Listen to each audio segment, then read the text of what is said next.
reprendre le fil normal de notre vie, c'est-à-dire que nous allons revenir au numéro 1 sur la liste. Ça s'appelle Mon fils et ça se joue à la contrescarpe.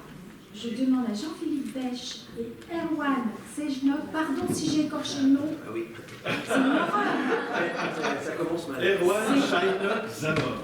Voilà. Bon, bah déjà, quand on a ce nom-là, on essaie de prendre un pseudo pour arranger tout le monde. Moi, j'ai eu des mois pour l'apprendre. Bon, alors, toi, ça va. Alors, votre nom, jeune homme? Ah, c'est compliqué. Ouais. Bon, Shylock. voilà. Comme Shylock avec un N et pas un L. Bon, Tout simplement. on fait comment, nous? Comme vous voulez. Ah bah non, c'est vous les rois de la soirée, hein. On commence par le petit tour. Tu te sens un petit coup de clarinette? Un petit tour de clarinette et puis on va texter un petit peu. Voilà, On va allez, embaucher alors puis Mais, essayons. ah bah oui, on va rester dans les chaises, puisqu'il va nous falloir deux chaises. deux chaises, elles sont là. T'en as pas besoin? Non. Non.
Ça n'a pas forcément beaucoup de sens musical en soi, mais cet instrument, c'est mes racines, c'est mon identité.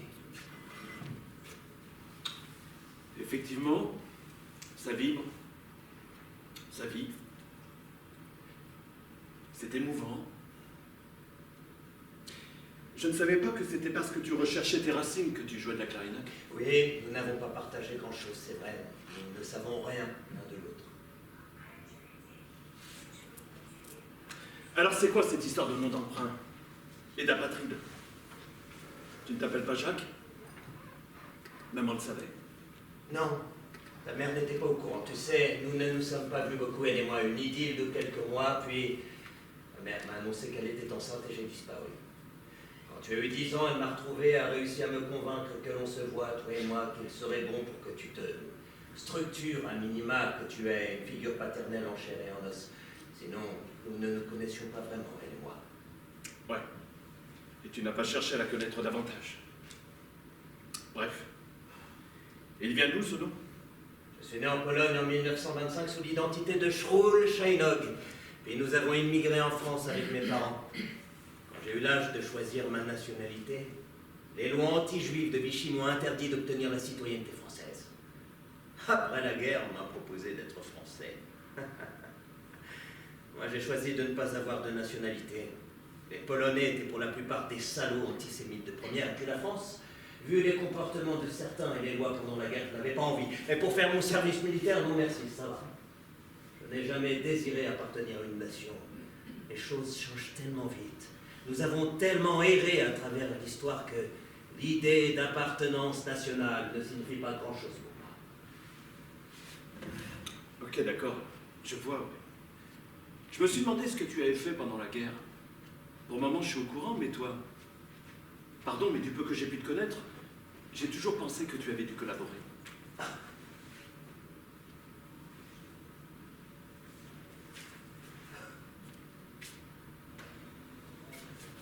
ce point-là. Ouais. Je ne garde pas une très bonne image de toi. Tu te souviens de la lettre que tu m'avais envoyée? J'étais un adolescent qui cherchait son père, qui tentait de recoller les morceaux. Je cherchais cette identité fantôme, je ressentais un vide.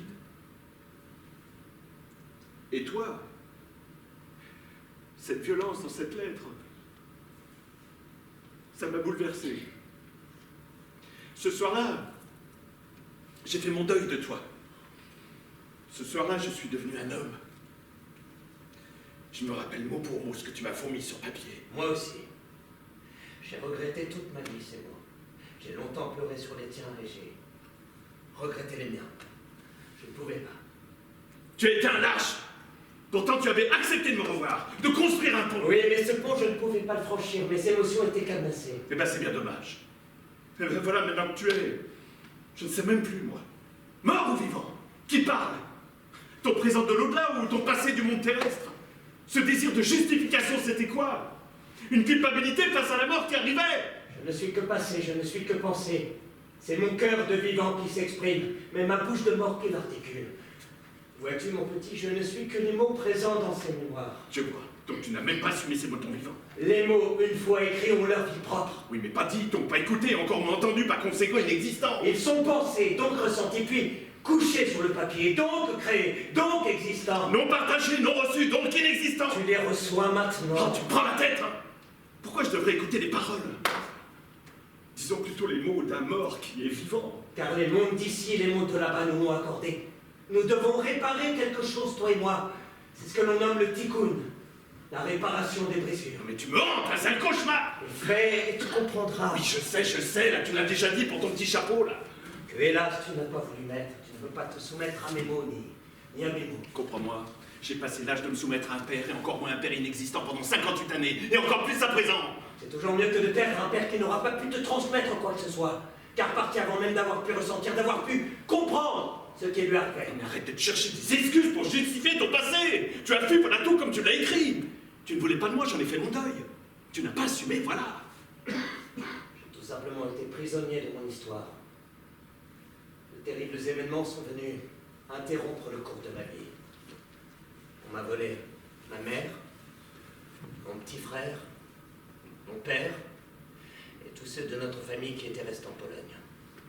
Je suis resté un fils toute ma vie car mes fondations se sont écroulées. Ma maison s'est construite sur des cendres, avec des fantômes. Je me suis arrêté à ce jour de juillet 1942, l'année de mes 17 ans. 17 ans? Et c'est étonnant comme l'histoire se répète. 17 ans, c'est l'âge où j'ai fait le deuil de mon père. L'âge où je n'ai pas pu faire le deuil du mien.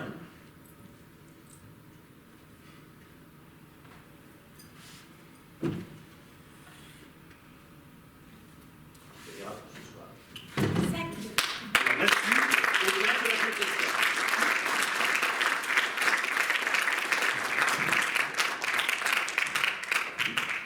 Alors, on va quand même parler de cette pièce un peu plus. Donc, on parle avec ou sans? Oh, sans. Allez, c'est pas Avec moi, je suis fatigué. fatigué. Je suis fatigué. Bon, bah, feignant, c'est différent, hein. Je ne voudrais pas dire, c'est pas tout à fait comme ça. Bon, alors déjà, on va dire qui a écrit cette pièce. C'est moi. Erwan Shainok Zamor. Voilà. Et la base de cette pièce, elle s'inspire de l'histoire de la famille. De l'histoire familiale, de l'histoire de mon grand-père qui est le seul survivant de toute sa famille. Et cette pièce regroupe plusieurs personnages de ma famille qui ont eu des vies un petit peu compliquées et qui se retrouvent dans cette pièce, qui peuvent revivre à travers cette pièce. Ils sont partis trop tôt et voilà, dans cette pièce, ils ont un petit moment de vie grâce à nous. D'accord, c'est vrai. Donc en fait, c'est quand même un sujet très très délicat. C'est un moment qui se passe entre un père et son fils. L'extrait que l'on vous a présenté démontre bien ô combien ces gens-là sont aux antipodes l'un de l'autre. Et puis grâce, et c'est ça la magie du théâtre, le mort, le père, retrouve à un moment donné le fils, parce qu'il a le fils qui est ici présent. En fait, c'est moi le fils. Voilà. Donc ça aussi, c'est une des particularités de cette pièce. On pourrait se dire, bah, le fils est là, le père est là. Pas du tout. C'est vraiment, en fait, une veillée. Veillée funèbre, tout Une à fait. veillée funèbre.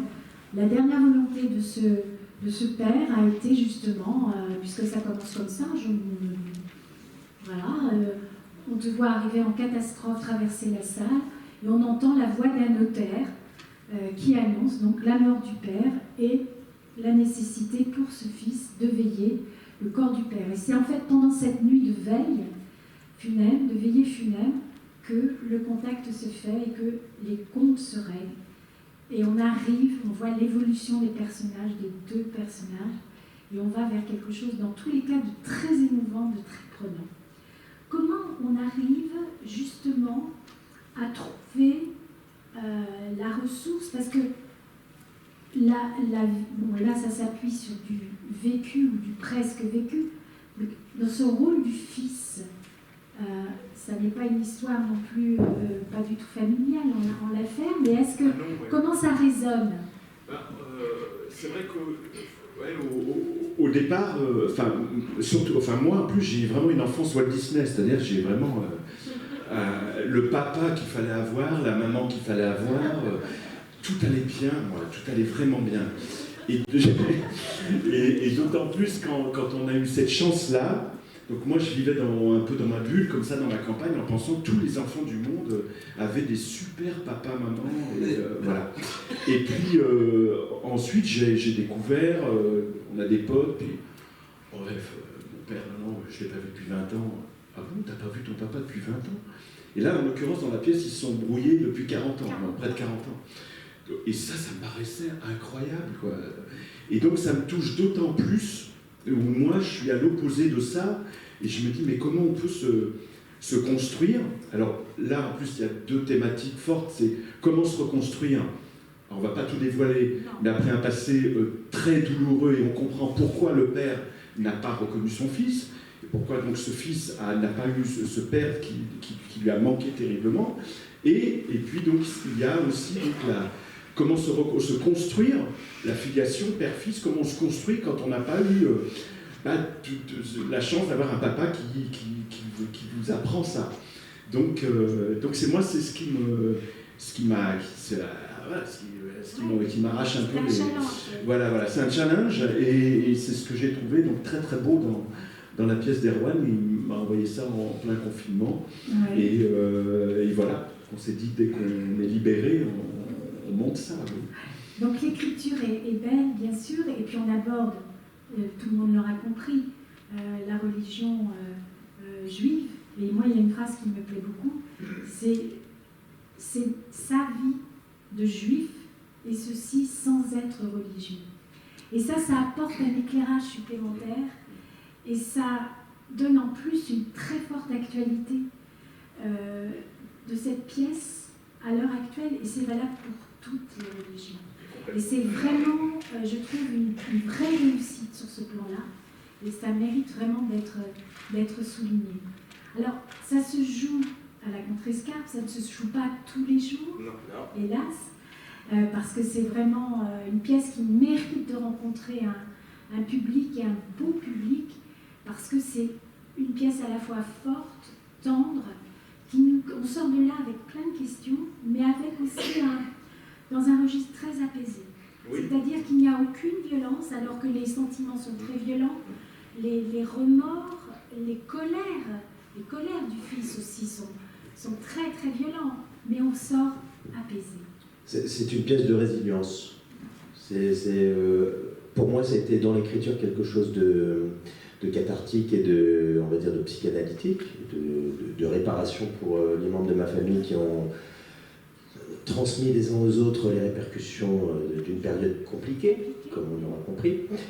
Et ça l'est aussi, je pense, pour le fils, ça l'est pour le père, et ça l'est pour le spectateur. Donc le triangle se fait, et on se répare tous les uns les autres. Je pense, oui, c'est vraiment une très belle pièce. Voilà. Sur un plan humain, c'est vraiment une belle leçon de vie. Franchement, bravo. Et ouais, moi, je suis très heureux parce que c'est vrai que les retours, c'est toujours compliqué, une création. Et là, c'est des thématiques fortes. Et évidemment, c'est pas une comédie, voilà, même s'il y a de l'humour, et voilà. Mais heureusement, parce que voilà. Mais les retours du public moi je suis toujours émerveillé de ça, où les gens repartent chargés émotionnellement de quelque chose de très fort, mais pas du tout plombés. Voilà, Donc c'est ça, voilà, c'est ça qui est super beau, parce que effectivement c'est la résilience, c'est le pardon, c'est aussi une pièce sur le pardon, et, mais c'est beau, parce que c'est une pièce d'amour, quoi. c'est Voilà, vraiment. c'est avant tout c'est une pièce sur l'amour, et il ne faut pas perdre de vue, voilà, surtout en ce moment. Voilà. Voilà. On va parler aussi, parce qu'à un moment donné, il y a des projections qui sont faites, et c'est très réussi, c'est très joli. Alors, on va dire 2 mots Oui. du créateur de ces visuels-là. Alors, pour les vidéos, c'est moi qui ai fait le montage des vidéos. Pour le Oui. montage, j'ai fait les recherches et le montage. Et sinon, il y a des dessins animés, donc des illustrations graphiques animées, que je voulais en dessin animé et pas en image, pour partir dans l'imaginaire du personnage. Et que ça mette aussi une distanciation par rapport à l'émotion négative du moment, pour qu'on ait quelque chose de différé, ce qu'on appelle une pulsion différée. Ne pas être pris de plein fouet par cette pulsion en plein visage. Pas être heurté. Donc du coup, c'est l'imaginaire du personnage, et on part justement dans des dessins animés qui sont représentés magnifiquement bien par des amis graphistes qui les ont faits, en se basant aussi sur des photos de la famille, puisque chaque visage correspond aux photos des membres de la famille disparus. D'accord. Non, c'est vraiment très très réussi. Je sais plus, on a un teaser. Oui, on a un teaser. On va envoyer le teaser, et puis après, on va redonner les jours. Vous avez compris, c'est vraiment un spectacle divers. Il y a plein de passages, il y a plein de choses tout à fait différentes, et qui nous amènent vraiment à une charge d'humanité. Et puis ce voyage au travers de l'amour entre un père et son fils qui se retrouvent, c'est absolument magnifique. Donc ça se joue à la Contrescarpe, voilà, et ça se joue pas tous les jours comme je vous le disais, ça se joue le mercredi à 19h. 19h et le samedi À 14h. Voilà, allez-y, courez-y vraiment. Comme la météo n'est pas bonne, Ouais, on est à l'abri.